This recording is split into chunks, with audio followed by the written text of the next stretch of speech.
राते मजा ले हलालू। आई रे दीदिया आई रे दीदिया रतिया सियान गईले खूब। आई रे दीदिया रतिया सियान गईले खूब। जीजा जी देहला सूट राते मजा ले हलालू। आई रे दीदिया आई रे दीदिया रतिया सियान गईले खूब। आई रे दीदिया रतिया सियान गईले खूब। MM studio Gorakhpur. सियान गईले खूब।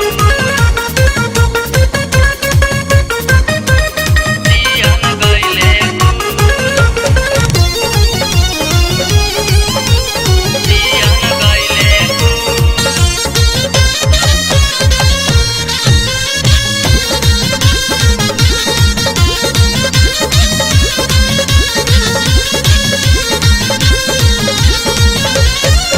ऐसन जीजा देहला सूट गईल फाटी। तना सकेत दीदिया कैसे हमरा याती। ऐसन जीजा देहला सूट गईल फाटी। तना सकेत दीदिया कैसे हमरा याती। नशा में गईले फूल सारा मजा ले हला फूल। अरे नशा में गईले फूल सारा मजा ले हला फूल। आई रे दीदिया आई रे दीदिया रतिया सियान गईले फूल।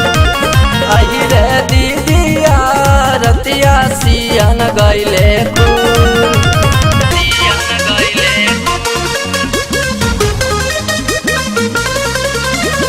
सियान गईले सियान गईले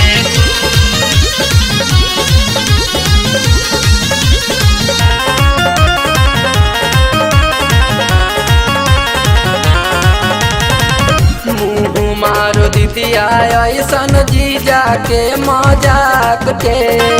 ना जाने का भइल बड़ुए जीजा के दिमाग के।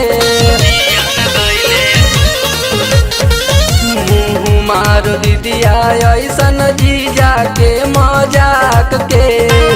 ना जाने का भइल बड़ुए जीजा के दिमाग के। नशा में गईला भूल सारा मजा ले हला फूल। अरे नशा में गईला भूल सारा मजा ले हला फूल। आई रे दीदिया आई रे दीदिया रतिया सियान गईले खूब। आई रे दीदिया रतिया सियान गईले खूब। सियान गईले खूब। सियान गईले खूब। सियान गईले खूब।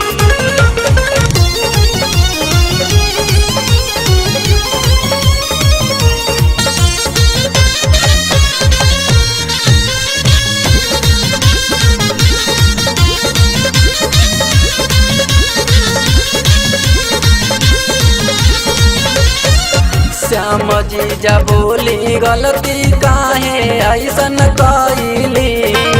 रउआ से नीक जीजा बबलू हम पवली।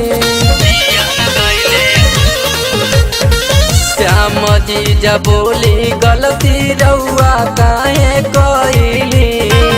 रउआ से नीक जीजा बबलू हम पवली। अरे नशा में भोरे फूल सारा मजा लेना फूल। नशा में भोरे फूल सारा मजा लेना फूल। आई रे दीदिया यही रे दीदिया रतिया सियान गईले खूब।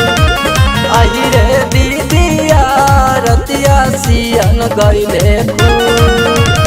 APS Film Production and Entertainment.